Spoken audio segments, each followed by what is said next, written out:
cheese. So she puts this in like a big casserole. Now, envision this, guys. It's in a casserole dish, right? One of those big ones.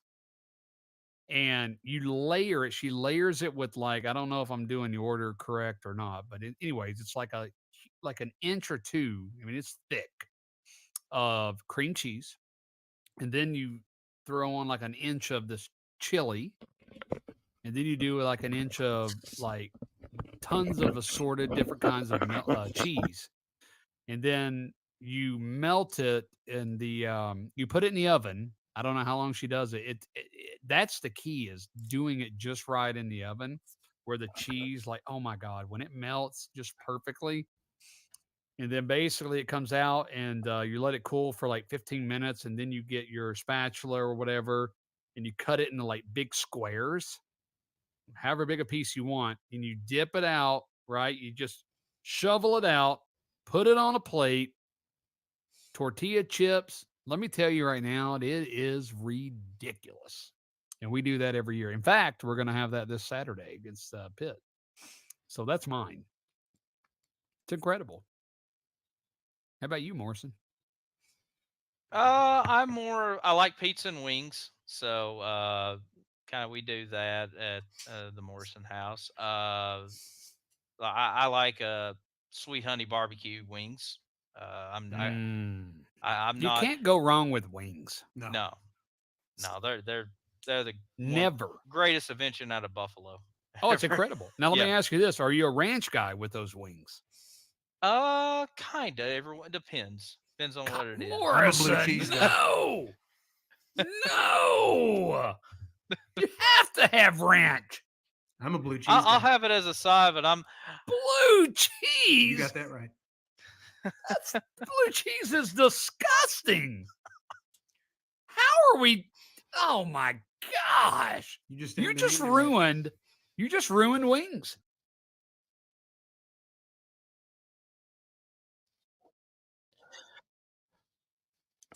Indeed.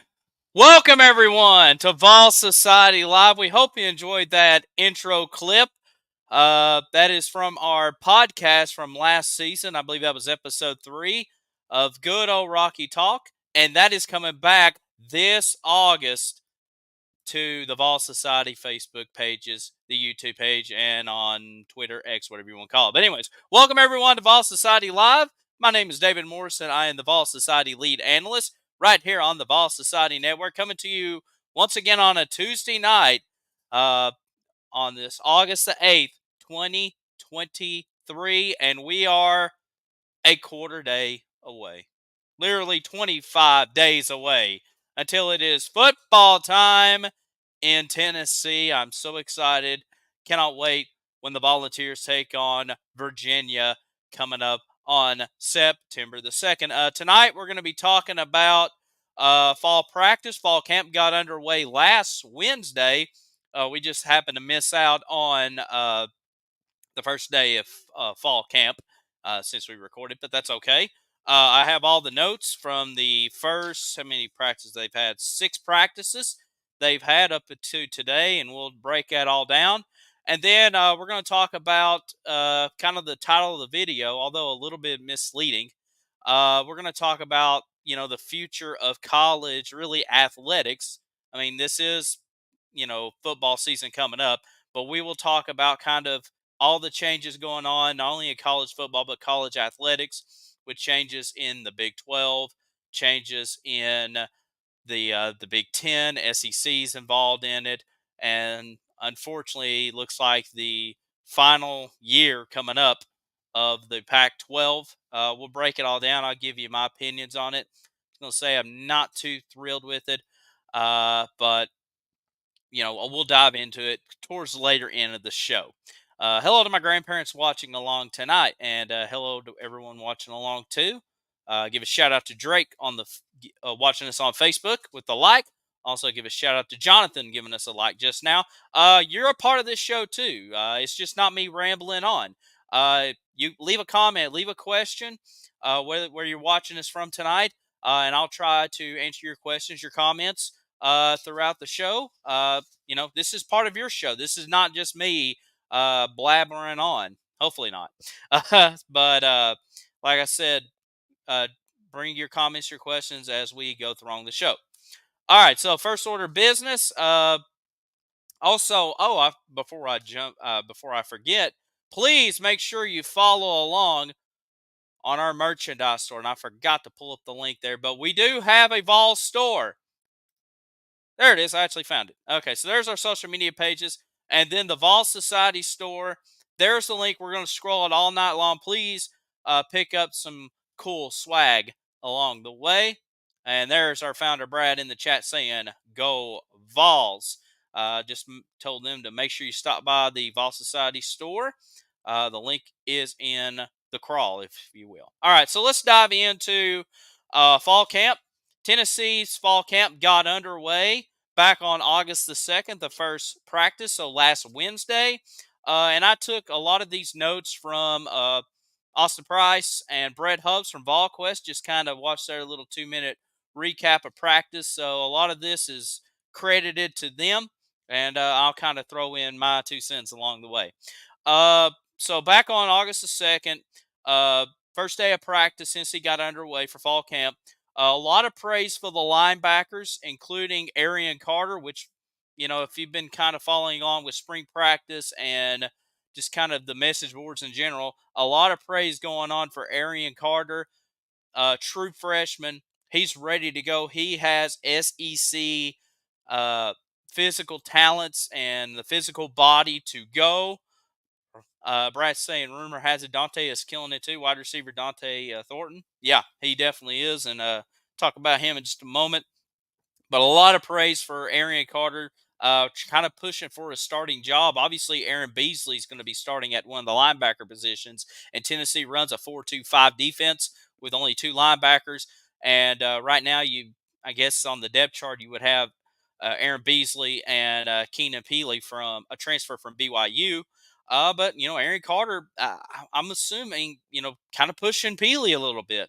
And, it's hard to say if he'll start day one against Virginia, but I say he will get a lot of playing time. Jeremiah Lander getting a lot of praise early on the first day of camp. Linebackers look more physical, especially the young guys that participated in spring practice. They seem to be ready to go, ready to play. Just practice very hard, especially like I said, who practice in the spring. And it seems like a lot of the guys that didn't play or practice spring ball kind of playing catch up a little bit here in fall camp. So we'll see what happens along the way. I don't think it doesn't sound like they're struggling. It's just getting back up to football playing mode here. Jordan Thomas, a corner, pushing for a starting job on the corner, maybe pushing Tank McCullough for one of the safeties, I should say. Like I said, Tank McCullough, Jalen McCullough, if you will, had an off-the-field issue that still hasn't really been settled per se. So I don't think he's going to be suspended from it, but I think definitely a kind of a dark cloud going over Tennessee after we just escaped a big one a couple weeks ago. So we'll see if Jordan Thomas may start over Tank McCullough at one of the safety spots, and we'll talk about in a moment the other safety position, the star position, the nickelback, with Tamarian McDonald or maybe Warren Burrell. Good praise for Gay Judy Lally from the other transfer from BYU, looking really good. And then Danico Slaughter, looks like Danico is going to be starting at one of the corner positions. It seems like he's locked that job down. So that was day one, and I'm going to brief through these really quick. Day two, it rained last Thursday, so they had their first indoor practice. Focus on the offensive line. John Campbell, the transfer from Miami, looks in better shape in fall camp than he did in spring ball, so that's good to hear. Good praise for Shamaron Uvaroff, one of the incoming freshmen. Players feel more confident, like I said, practice in the spring than those who didn't. A lot of chatter about that. Wide receivers, Brad mentioned Dante Thornton looking really good in fall camp. And also Ramel Keaton getting a lot of praise on the second day of practice. and taking on a leadership role. It's very exciting to hear Ramel Keaton. It seems like every discussion I kind of heard from Brett Hubbs and Austin Price really really is SEC ready. Hey, we got D's in the house saying go Vols. Looking forward to a fun season. So we got the podcast group in the chat room getting ready for the season. Like I said, please leave your comments or your questions. Who are you excited about to see this upcoming season? Continuing on, the tight ends, Jacob Warren, McCallum Castles. Like I said, they're really looking good in practice, although I'll kind of mention McCallum Castles when I get to Joe Milton in a moment. But it seems like the tight ends there's a good, solid 1-2 with Jacob Warren and McCallum Castles, but then it's very thin after McCallum Castles. Ethan Davis, like I said, a lot of hype for Ethan Davis coming into spring ball. Tore his collarbone up, and seems like he's a little bit behind, but I still say he will play sometime. Uh, Brad says wide receiver is going to put on a show this year. I think so too. I'm excited to see. Like I said, I'm hearing good stuff about Ramel Keaton, Deontay Thornton. We know Brew and Squirrel's going to be fine. Brad says he has concerns about our O line. How about you? Yeah, a little bit. D says hopefully Ethan Davis can play as a freshman. Need him for depth. Absolutely. Kind of jumping ahead to the offensive line. Glenn Erleby had a press conference on Monday, or yesterday, if you will, and he kind of talked about the competition and kind of having a little bit of concerns, especially at center. They asked a question about Addison Nichols, the backup center to Cooper Mays. Seems like he's having some snap issues, snapping the ball. And Cooper Mays has not really been practicing a whole lot this week. He's just been very limited. So that does draw some concerns. Also injured is Andre Carrick, the transfer from Texas. So he's been banged up in fall camp. So yeah, I kind of agree with Brad. Like I said, there's some concerns about that offensive line. I think Spraggins will be fine. I think John Campbell will be fine. We'll see how Cooper Mays does. It's just like I said, just kind of where everybody else is. I mean, you still got Dane Davis, but unfortunately, Dane Davis has had the injury bug since he's been there. He participated in the press conference yesterday, so it'll be very interesting. Brad says defensive line should be nice to watch this year. Absolutely. That was the main focus today. Rodney Garner. It's funny that Austin and Brent Hubbs mentioned Rodney Garner. They said that he felt very confident and kind of happy in his press conference. Rodney Gardner's not grumpy. They kind of quote him as Eeyore, just kind of very businesslike. But he said it seemed like he's very happy with his room, kind of a quote from Brett Hubbs. Very happy with the squad. Omar Norman Lott, transfer from Arizona State, looked really good. Elijah Simmons looking really good. And like I said, going to be interesting to see how they're going to play those guys on the field, especially with Big O, Amari Thomas, a big key factor on this defensive line. Definitely a leader on that defensive line. Good praise from Tyler Barron. Seemed like he is moving well overall. Like I said, can't wait to see how he does. And also the very mature, the maturity's really gone up with him. Pam says, can't wait to see Austin Lewis, number 96 plays. I'm glad you mentioned that, Pam. Austin Lewis, transfer from ETSU, now playing for Tennessee, I think on the defensive line. And when we did the preseason roster, introducing the Vols, Austin's family came on Vols Society and gave him some love, and that really shot the algorithm of his picture up. So glad to see you comment on there, Miss Pam. I appreciate it, and I can't wait to see what Austin does. I think I believe it's his son, if I'm not mistaken.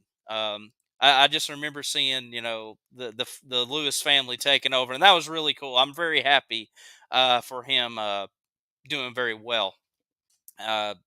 So absolutely. Kind of moving on, like I said, kind of jumping around here. going back on Saturday. Okay, yeah, he's our son. There you go, Brad. That's awesome. Thank you for tuning in to our little live stream. I appreciate it. And best of have a best of a great season for Austin. I can't wait to see him get on the field. Very cool. Jumping back to Saturday really quick. Brett and Austin's talking about the star position, the nickelback position. Tamari McDonald was pretty much the starter last year. Made some plays last year, but also the secondary got torn apart quite a bit. So they're kind of figuring out the secondary in general. It looks like I mentioned Danico Slaughter is going to get one of the corner positions, and trying to figure. I guess maybe Gay Judy Lally will get the other one, and then we're still trying to puzzle in the second the rest of the secondary, the safeties per se. They mentioned Warren Burrell. We'll see what happens there. And then, like I said, obviously Tamari McDonald is back, so I think it's probably going to be McDonald, and just kind of figure out what happens with Jalen McCullough along the way. Still more praise from Ramel Key. And it seemed like the freshman, bright-eyed bushy tail, from what I've gathered, still just settling in and kind of, like, wow, just, we're here. And, these practices are very intense and, it's not high school football. But it looks like David Hobbs and Caleb Herron really kind of standing out as far as some true freshmen goes. Maybe they'll play besides, we mentioned Arian Carter. Really interesting to see that. Joe Milton had a great first week of practice. Great. It seemed like his communication has improved very well. They mentioned this on VolQuest that Milton overthrew a pass to McAllen Castles, and it wasn't Milton's fault, but it seemed like Castles didn't run the right route, or didn't get underneath it for Milton's pass, and Milton pulled him over and talked to him and kind of explained to him. As like I said, McAllen Castles is a transfer from UC Davis, so new to the team. Will be the second tight end after Jacob Bourne. So looks like Milton really taking on more of a leadership role. Kind of, we saw that with Hendon Hooker last year. Hendon Hooker, last year demanded a lot from the team, but he's not going to cuss you out or chew you out or anything. He's going to be nice, but also speak the truth, if you will. So, really good stuff. And then kind of final bit of business. We talked about depth, great depth of the linebacker position, defensive line. And also the running backs, some good praise on the running backs. This was during Friday's practice. It seems like the running back room is looking really good after Jalen Wright also taking on a leadership role. Didn't mention too much about Jabari Small, but, I guess no news is good news. And same thing with Dylan Sampson. And then the really high praise for the freshman running backs Cam Selton's a true freshman, or a redshirt freshman, if you will. Moved from wide receiver to running back. Seemed like he's doing really well in that position. And then Kalia Keith and Deshaun Bishop, the two freshman running backs, getting a lot of praise. So it seems like, from what I'm hearing, Tennessee's got 5 really good running backs that they're ready to rock and roll out there on the offense, and that's good to know. So, it's just kind of a brief synopsis of what's going on. Fall camp, Tennessee will have their first scrimmage Thursday. I guess they'll have a practice tomorrow. I'm not quite for sure. But their first scrimmage will be on Thursday, and that's where, we'll get kind of our first overall look of how the team looks. And like I said, and obviously they were kind of talking about the injuries too. I mentioned Cooper Mays limited in practice. Same thing with Carrick. And then Trevor Duncan also limited in practice too. So we'll see definitely if Cooper Mays can go on Thursday in that center position, because it seems like that's kind of been the growing concern, is, like Brad mentioned, the offensive line, especially in the center position, having trouble snapping the ball. And that's a big key factor in this Josh Heupel offense. But excited to see what's going to happen. I think just an overall thought, I think the I think the team looks really well from what I'm hearing. Yeah, you got some concerns with offensive line, secondary, but I think there's better depth, there's better talent, more confidence, and the other big thing too is, Tennessee's had very little coaching changes. I mean, yeah, Alex Golesh now the head coach at South Florida, but they promoted from within. Joey Hasel now the offensive coordinator. We lost Cody Burns, a wide receiver coach from the first year Josh Heupel was there, and then Kelsey Pope got promoted from within, doing a really nice job in the wide receiver room. So it seems like the communication and just the overall language is just really just helped out this team so much, and there's not a lot of you know throwing my input into how this team should be run. So that's very promising to hear. Just good communication, a good family environment. That's kind of what we hear, even from the high school recruits that visit Tennessee. Is just a good family environment. They love you, but they speak the truth and love per se. And just good vibes all the way around compared to previous coaching staffs. So that's a look at fall camp and go Vols on that. All right, so now we'll get into the meat and potatoes of this thing.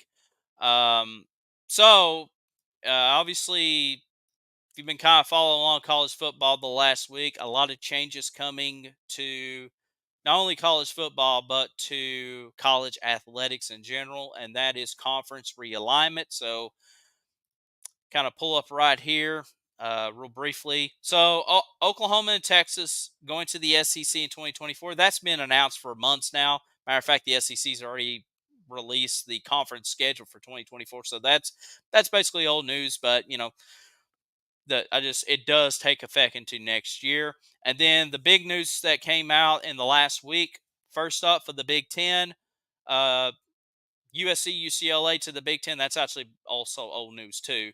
But the addition of Oregon and Washington to the Big Ten. And then the Big 12 end up picking up Colorado, returns back to the Big 12. They were we used to be the Big 8 now, and then converted to the Big 12. Then they went away, went to the Pac 12, and now they're back in the Big 12. So they returned back, and then they tag along Utah, Arizona, and Arizona State. Now, there is some conference realignment, especially in the Big 12 this year. Oklahoma and Texas are in their final year in the Big 12, and then obviously joins the SEC the next year. But the Big 12 for 2023 adds Central Florida, Cincinnati, BYU, and Houston.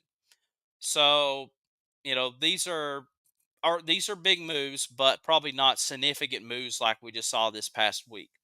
So, the growing concern I have with the conference realignment is, obviously I understand the reasoning, and it's money. It's money. College football is money. College athletics, you got to have money, and I get why they do that.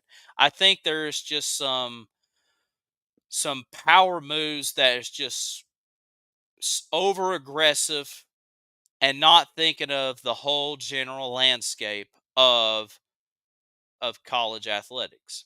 And I know we're in the era of NIL and transfer portal, and there's a lot of power put back to the student athletes, but it also hurts them too because they never really reach out to them, and also didn't reach out to the fans in general.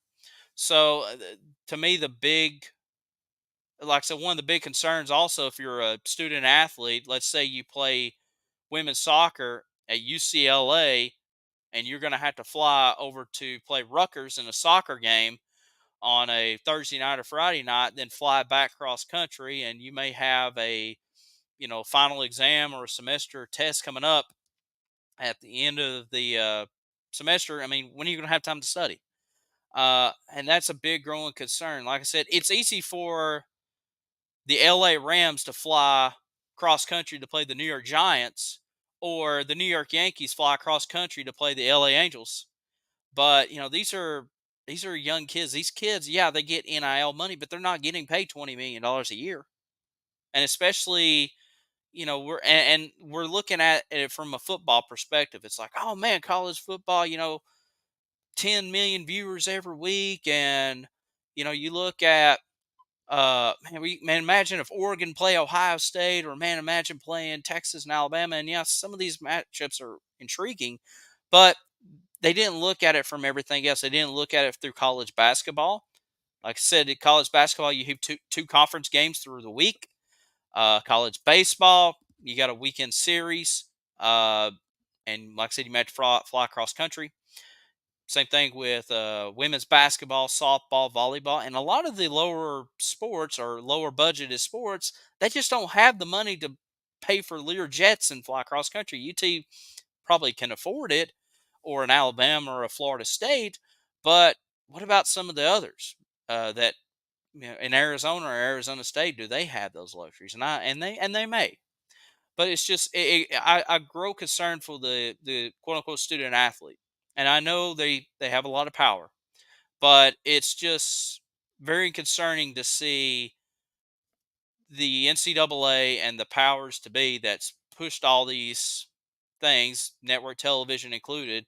They're looking at it through an entertainment eye view instead of looking at it through collegiate athletics, per se. And I'll jump into the Pac-12 in general. So the Pac-12, as of 2024, only has 4 members: Oregon State, Washington State, Stanford, and Cal. Now, there's rumors that Stanford and Cal could be joining the ACC, which I don't like that either, because I still think college athletics should still be regionalized. But in the day of networks and money and stuff. But the Pac-12, in the last, I say decade, maybe decade plus, uh, it's kind of their fault and kind of not their fault. What's not really their fault is, from a football perspective, or really any of the sports, a Pac-12 game on TV, like if it's a 7 o'clock game on the West Coast, it's 10 o'clock on the East Coast. A majority of the Americans live on the East Coast. So are you really going to stay up even on a Saturday night to watch USC play Washington till 2 in the morning? And a lot of the viewership from that East Coast that draw big numbers for Alabama, Georgia, and Texas, Oklahoma, and Ohio State, Michigan, those viewerships drop. You look at it from the Pac-12, yeah, you do have your viewership on the West Coast, but unfortunately, it's just not significant, and the money is not drawing there. A lot of sponsorships are shifting towards the East Coast. It's just unfortunately the way it is. And even when the Pac-12 does have a significant time slot, like at 3:30 or 12 o'clock, or well, they're 12 o'clock or 3:30 local time there, you're going up against CBS, the SEC CBS game. You're going up against Saturday Night Football. You're going up against, a big Fox game.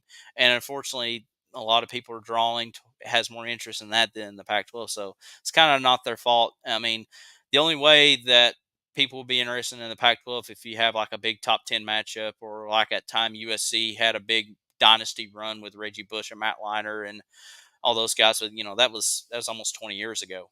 Matter of fact, it was 20 years ago. And yeah, you have Oregon and the multicolor uniforms, and there could be some viewership there, but it's just, unfortunately the viewership is just not transitioning over to the West Coast. It's just time slots. And the other thing is, you've had a couple of Pac-12 presidents, Larry Scott, and then the other guy that they got, that I can't pronounce his name. They haven't done the best job either, and even the TV deal. And say what you want about ESPN and Fox, and I have my views on both networks. Even those networks didn't want to really broadcast their games, and they were trying to get to Apple, let Apple purchase the Pac-12 rights, and even that was like, you're going to have to buy an Apple subscription to watch Pac-12 football, and how what's the kickback to that?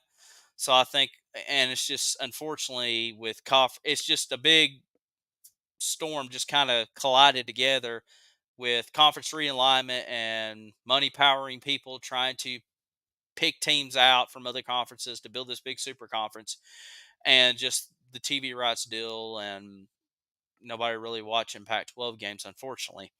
Um, and for a college football fan perspective, and I'll, like I said, just keep this kind of short and sweet because I can go on forever with it. But from a college football fan perspective, I hate it. You know, I mean, I will grow and I guess enjoy Oklahoma and Texas to the SEC, and there'll be some intriguing games, and the Saturdays and the fall is going to still be there. But for a big college football fan, I like the traditions. I like the rivalries. I like the pageantry of college football and the Saturdays in the fall. You know, seeing a lot, the Pac-12 just get cherry picked apart. I mean, really is sad.